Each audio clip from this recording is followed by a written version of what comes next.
Marami nga ang napareact dito or napawaw sa ganda na ito ni Fiang Smith. Sabi nga ng ilan na talagang pinagpala ang nag-iisang Fiang Smith sa kagandahan.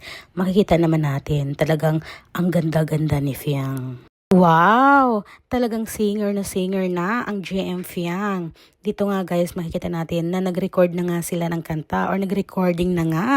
Talagang nakaka-excite at marami na ngayon ang excited talaga ng mga JM Fiang fans. O diba? Ibang level ang kasikatan meron sila.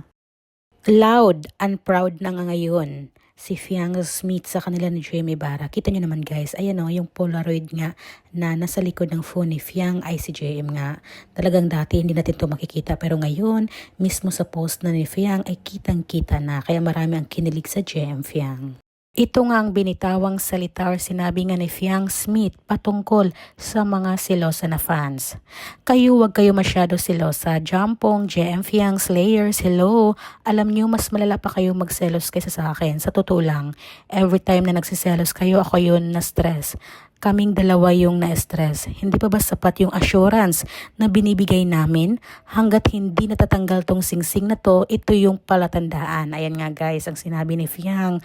Kaya huwag kayong magselos ha.